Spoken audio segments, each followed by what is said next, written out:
I would let people that are making hundreds of millions of dollars a year pay some tax, because right now they're paying very little tax, and I think it's outrageous. I want to lower taxes for the middle class. I want to lower taxes for people that are making a lot of money that need incentives. You'd like to raise taxes on yourself That's in this right. instance. That's right. I'm okay with it. Okay. I'm, ready, willing, and you see my statements. I mean, I do very well. I don't mind paying some tax. Well, Donald Trump says, yes, he is willing to tax the rich. But will this backfire on the Republican frontrunner? Moneyman Jonas Max Ferris says it should not.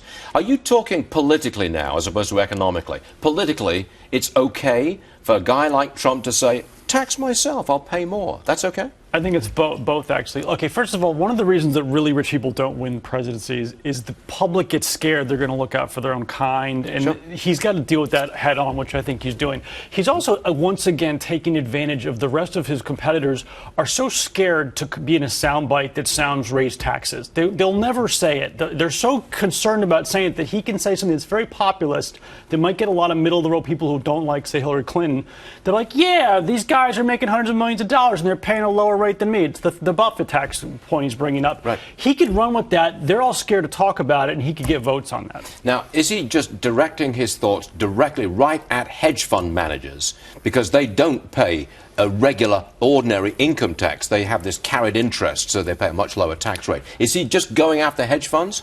I would make the case that real estate developers get as many tax breaks as hedge fund managers. That's a separate story. He's actually addressing the issue that some people live off capital gains tax rates. Generally, people that are very wealthy, whether it's because they're tapping into the capital gains of a hedge fund as a share of that, that's what the carried interest is essentially, or they're venture capital managers, or they're just large investors, founders of Facebook, when they sell shares, do not pay ordinary income tax. They pay long-term capital gains rate.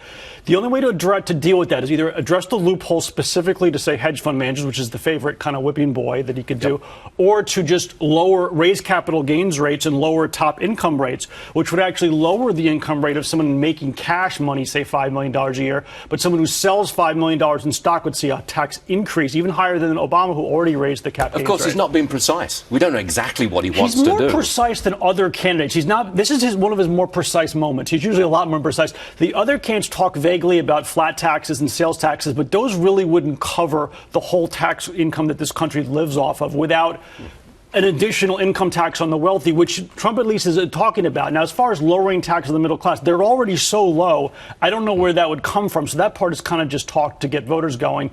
If he wants to replace it with a sales tax, which he's talked about, I believe, that theoretically works, but that is not a tax cut. It's very hard to cut taxes for somebody who's already paying very little taxes after deductions. It is interesting to see a Republican, the front-running Republicans, say, yeah, make the rich pay higher taxes. These guys making hundreds of millions of dollars, make them pay more money.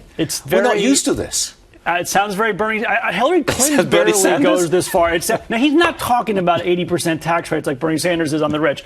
But people probably be like, yeah, if he says it's okay, it's not going to ruin the economy. He gets to ride on his successful businessman thing there. So, and again, it is a populist message. I think there's a lot of Republican voters who don't like to talk about it, but would rather hear that than other things. And they're going to swarm from all these other candidates who won't talk about raising taxes anywhere, even not on their voters. And he's going to suck up those votes like he's done with a lot of issues now. I think you're right. Jonas Max Ferris, thanks very much for joining us. Appreciate it.